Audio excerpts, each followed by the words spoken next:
The first thing everybody asked was, "Why are you doing this again?" Or, "You're doing it again?" I guess I just wasn't finished yet. Sure, we see the world through filters. We put things in categories, and that's how we get through the day. We're ready to go. Oh. Okay. But sailing is phenomenological. It puts you right there. There are no filters. It puts you right in contact with the world around you, the fish, the birds, and the wind on your face. It teaches you what living is, in the same way a violin teaches the player what music is.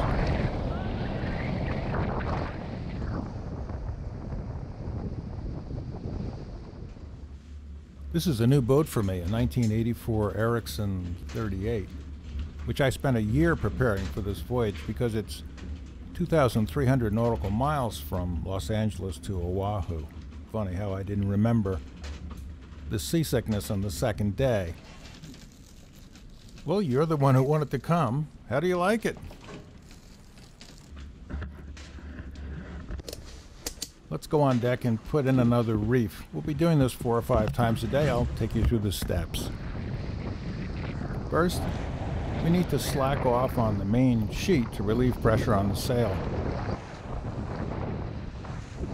Now we can lower the main halyard, see the sail coming down, and take up some tension on the luff downhaul that'll keep it there, and then we can crank the main halyard back up. Now let's take the main sheet off of its winch and replace it with the reef line. When we crank the reef line tight, you can see the sail drawn out toward the end of the boom. We're just making a smaller sail out of a bigger sail. And now we can take the reef line off of the winch and replace it with the main sheet again. Crank the main sheet in.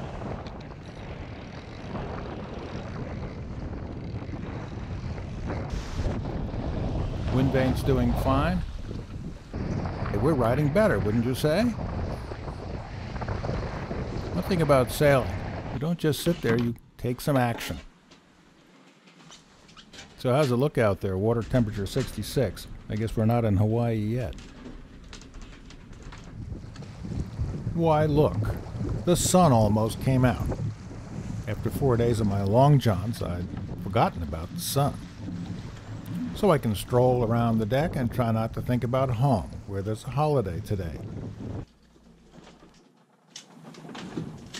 I'm just not good at this. Well, that's very exciting. Happy 4th of July. Oh, a message. How many people were living in the United States in 1776? 3 million. 2.5 million people lived in the USA in 1776. What year did the movie Independence Day come out? That was one of the stupidest... Human beings are busy little balls of energy who always have to have something to do, and I'm one of them.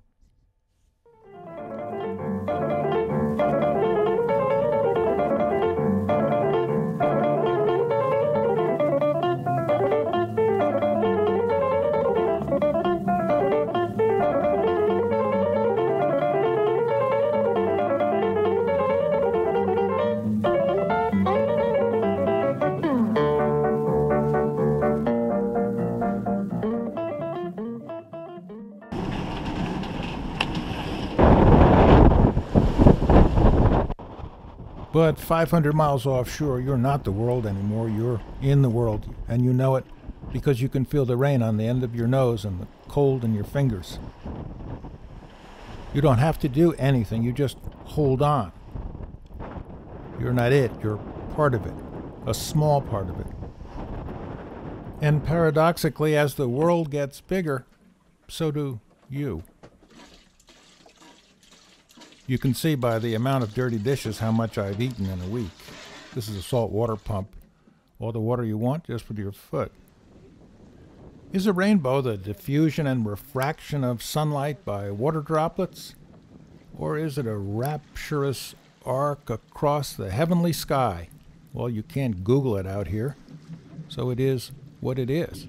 But you can look upon the works of man and despair, because my wonderfully designed deck top fuel jug racks have shifted during the night as a result of the leeward shrouds becoming slack.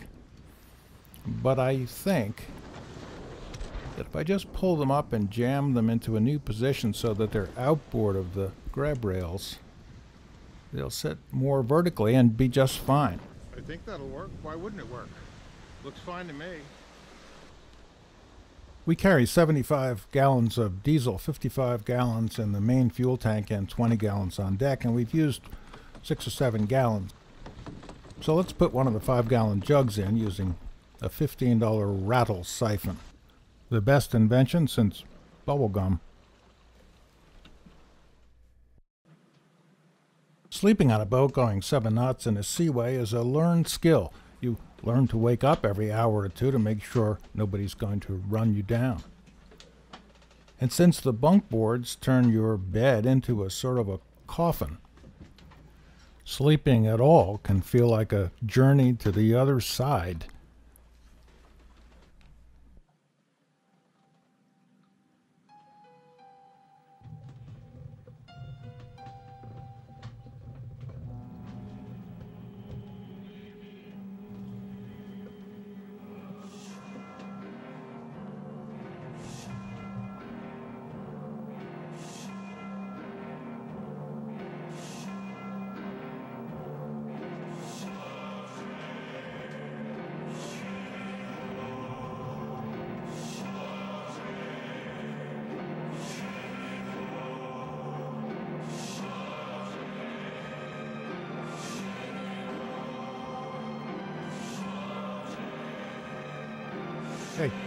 Hey, your watch, Count.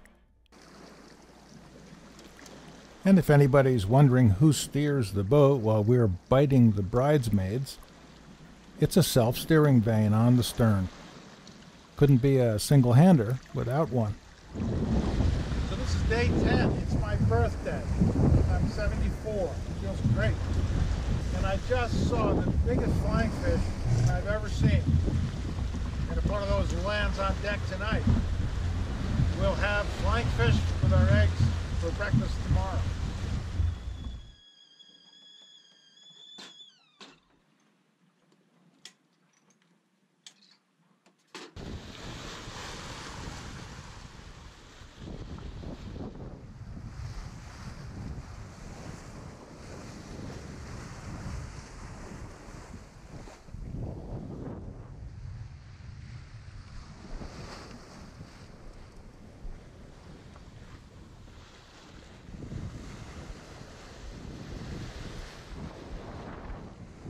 A carbon fiber whisker pole is a marvel. I believe this whole rig weighs only 12 pounds compared to 20 pounds for an all aluminum non-adjustable version. And for me, this really makes things easy up here. The length of the pole is adjusted by this line here. They need to have something to hold them up. I'm using a spinnaker halyard. And then to keep it down, you just run the Genoa sheet back through that block, and you always need a downhaul as well. Well, I did bring that flying fish down below, and I held it over the frying pan, and then I had second thoughts. The idea of a flying fish, along with my pancakes and eggs and bacon, the idea of a fish covered with maple syrup just didn't have much appeal. After 10 days, I was very relaxed. All the gear was working well. The boat was sailing her course. Oh, give me a break. That's a brand new expandable whisker pole, which just collapsed without any warning at all.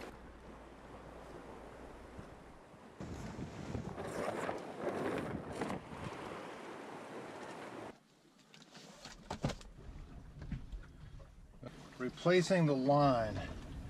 Untie, you'll have one chance at this. push and twist the line. Do not pull all the way. You will need a 20-inch hook to grab.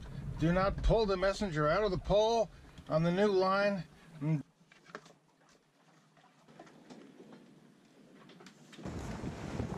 long Worcester pole lets me balance the sails, and that makes the self-steering gear work better. It falls into the category of annoyance or irritation, and I can just hear the boat saying, "Please carry on," or "Stop carrying on." Well, this ain't good. Looks like we've sailed into a hole in the trade winds. With a diesel running for 24 hours a day, every sailor starts an immediate hunt for everything that buzzes or rattles from the vibration. I got every single one, except...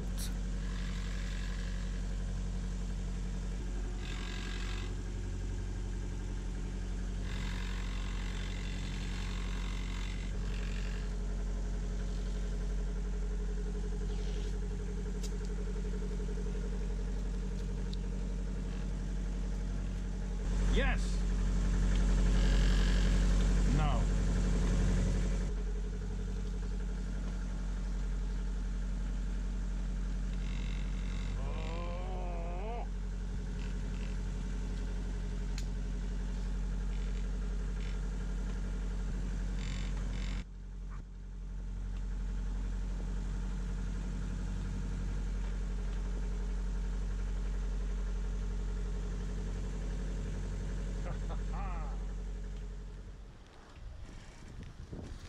The wind always comes back. I just like to know where it goes. All right, we're sailing again. You can come out now.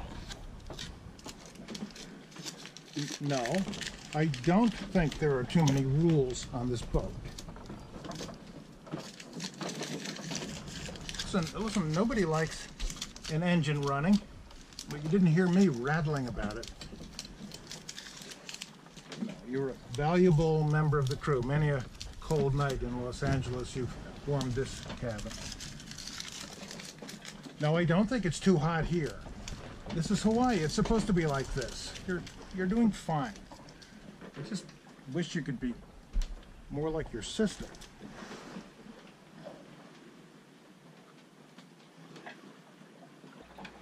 Fruit is very healthy on a boat, and we should have some several times a day.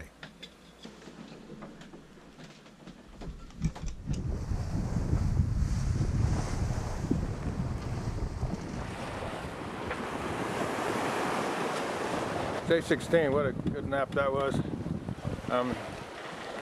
Well, another really pretty sunset. Oh, well, it's over the back of the boat, so I guess actually it's sunrise. So let's forget the spaghetti and let's get some hash and eggs going.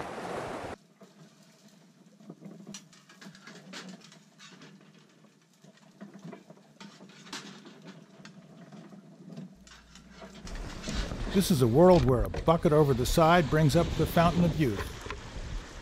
The water is 85 degrees now. Crystal clear. The sailing is as good as it ever gets on planet Earth, and all yours for the taking, day and night.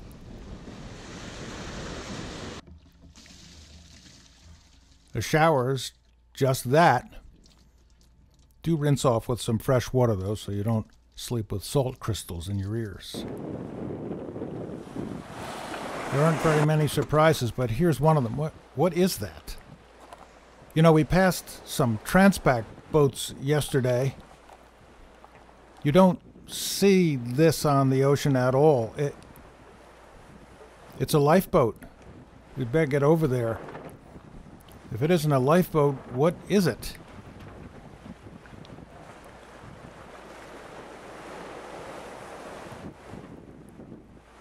It's a very uneasy feeling to come upon something like this with nothing for 1,000 miles. It looks like, I think it's probably a fishing boat lost months or years before from some factory ship.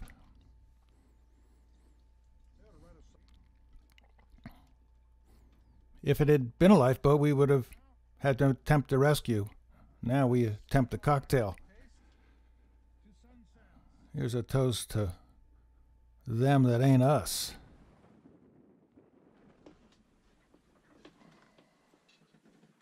In fact, we've made really good progress. We should make a landfall sometime tomorrow morning.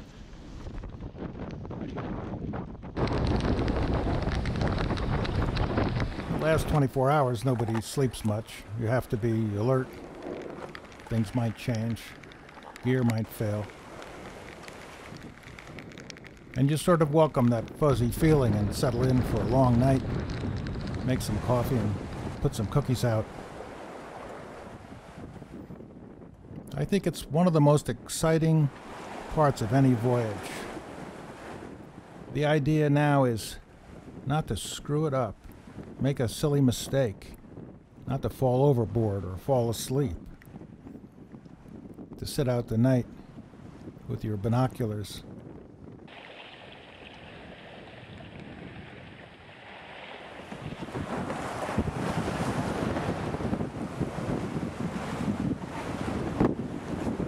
There's some lights. They can only be the lights of Oahu in the pre-dawn. There's our waypoint on the chart, 30 miles down the side of the island of Oahu, where we'll make our turn. We're going fast, surfing at 10 knots. What a great time for breakfast. Sunlight. And first sight of the island itself, 10 miles off the port beam. And then the turn. And then that final channel marker that you've been looking for 18 days. The entrance to the harbor at Ko Olina on the leeward side of the island. Everything changes now. The big seas stop. The water's protected. That's Runaway. Did very well in the Transpac.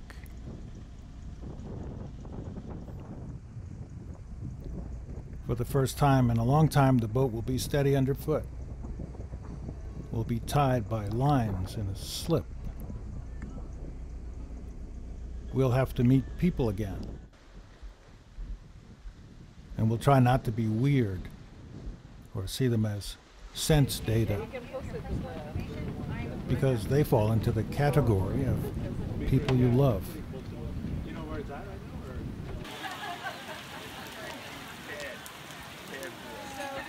Good idea. Very accurate. Very good.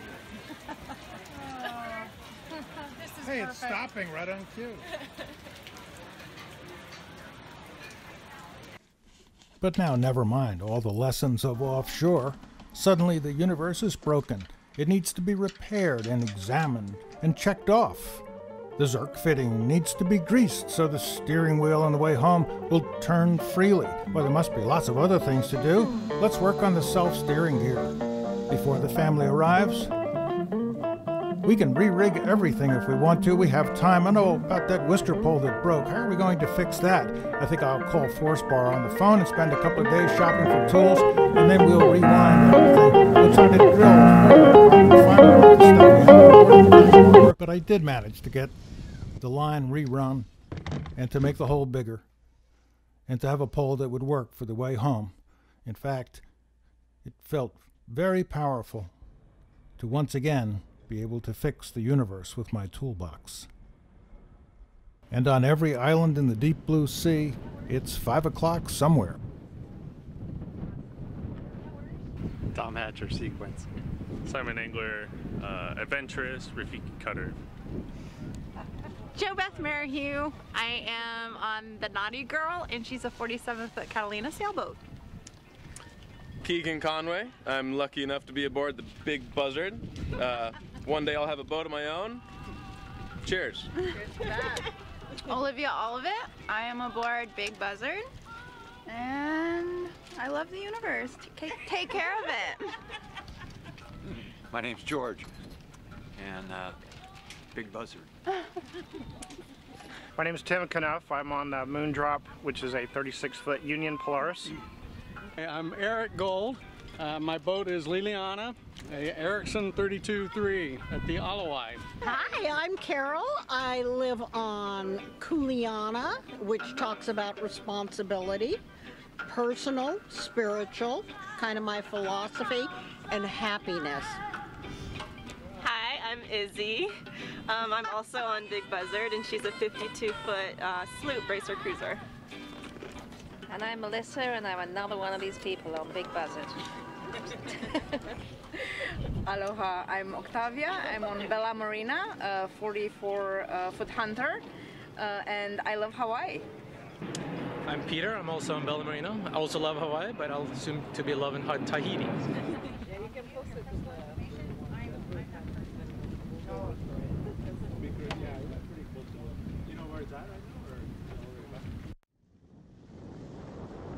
After a great week with my family and friends on the north shore of Oahu, I put them all on an airplane where they lowered their seatbag tables, and I got back on Thelonious too and headed offshore again. I hoped that the universe was still there. It was. In a few days I had my sea legs back. I could eat again. I was relaxed, ready for anything, which was a good thing.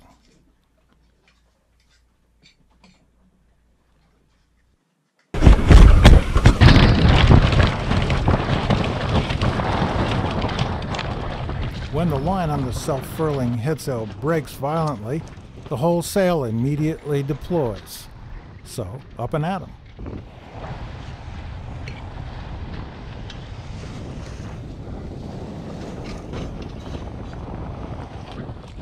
Now, is this long enough?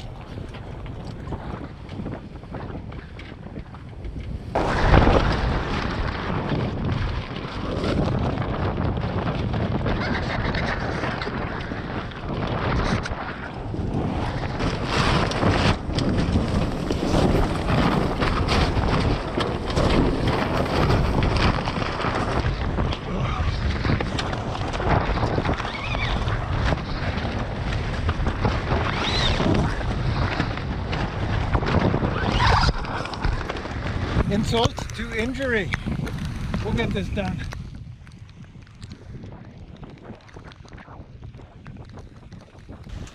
So I read the end of the old Genoa reel. Back in there, wrapped it up, and now in the seas we lost our Genoa feeder, so I'll have to hand feed it. And since the halyard is on the mast, this will be fun. Way less squall dies down.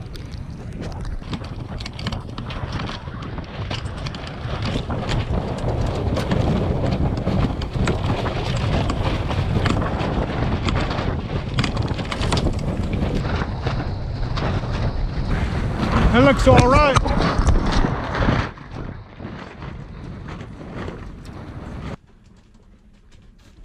Start to finish.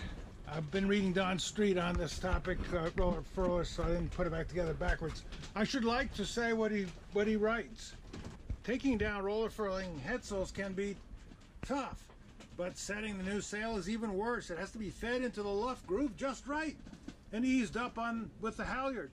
The portion of sail set will be banging around. The sail still to be set will be billowing all over the deck, no matter what claims are made for various pre-feeders. Head sail changes on roller furlers are no fun, especially for the short-handed. Well, maybe a little fun. Right now we have a flapping Genoa leech, but there's an easy fix for that too. Here's a question. Am I fixing the boat, or is the boat fixing me? The sail home from Hawaii to the mainland is always longer than the sail there because of weather patterns. The North Pacific High. It brings rain, it brings squalls, it brings a sea that's as flat as a mill pond in Maine. It lets you know your boat, and you come to believe a boat is a living thing.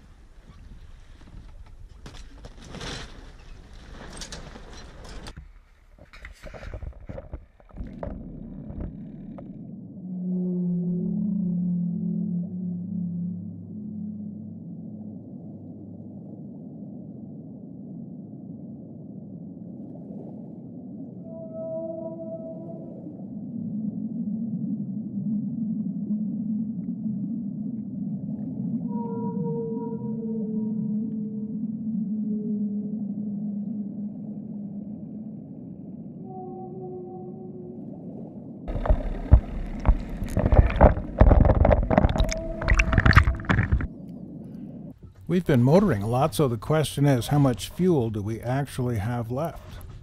The best way to find out is measure with a stick. Look at that. Lots of fuel left.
Good morning.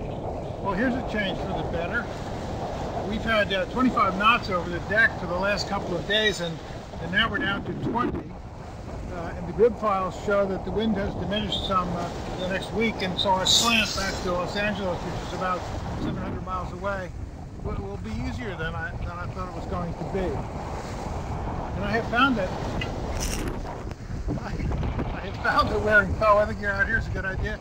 I found that keeping the third reef in under these conditions is very useful because of the squalls that come through. I can adjust the sail area of the boat using the roller furling Genoa.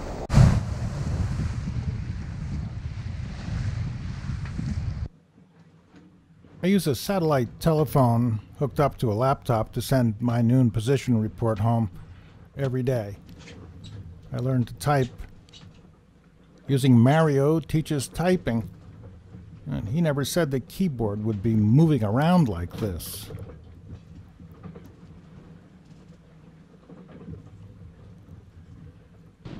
In fact, dining at sea with elegance can be a challenge for some people. As my own sommelier, I've learned to accept about 80% of the Chianti making it into the glass at table, and there are no complaints so far. That, believe it or not, is Dinty Moore beef stew. Hold the plate so it doesn't pour on the floor.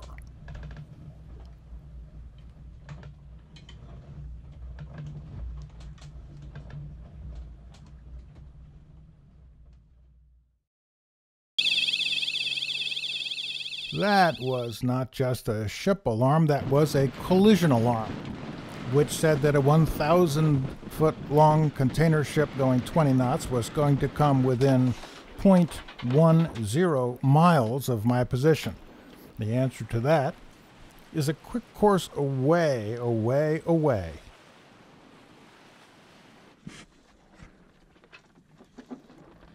"30 miles from land and completely becalmed." Hey, haven't we met somewhere before? What's your plan? You know, I think you could make it home from here. Really. Yes, Whisker Pole will be up there, you know. That's the self-steering gear. We're going to need that.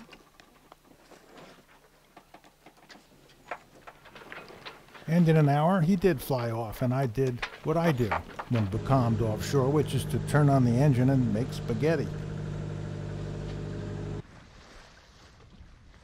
Land ho! The Channel Islands of Southern California, and we had arrived on a doubly fortuitous day. A scheduled 70% eclipse of the sun to begin at 10:15.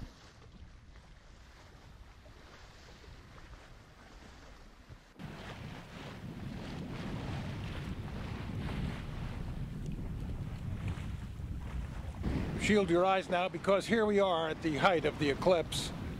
The sea has changed for miles around, from the way it used to look to the way it still looks. All the sea life has risen up in celebration, and the land is boiling and fuming like it was prehistoric times. And we're going 17 knots now instead of 4.5 because of the effect of this remarkable lunar and solar experience. If it doesn't look any different to you, well, eclipses are about imagination.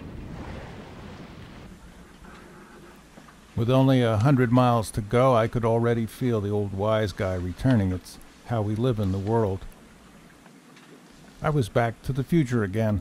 Offshore, it was always the present I lived in. But I knew that the present is really a construction of memory, and that it would take me weeks or months or years to find out what I had seen and understand what I had learned.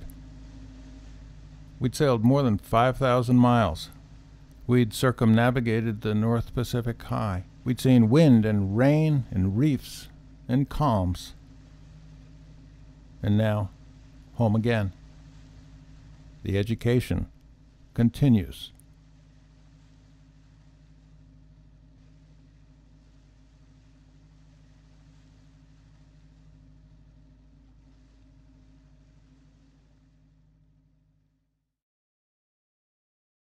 You've been here 30 seconds.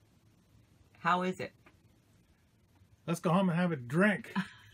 It's what time is it? It's midnight, right? No, not quite. You came down and saw the boat come in. That's the first time anybody's done that. And I'm very proud of us both for getting through this. 11:25. 11:25.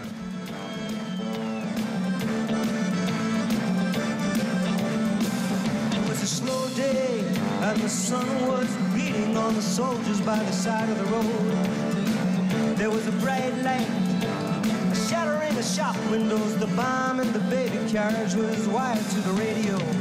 These are the days of miracle and wonder. This is the long distance call. The way the camera follows us in slow-mo. The way we look to us all. The way we look to a distant constellation that's dying in the corner of the sky. These are the days of miracle and wonder. Don't cry, baby, don't cry, don't cry.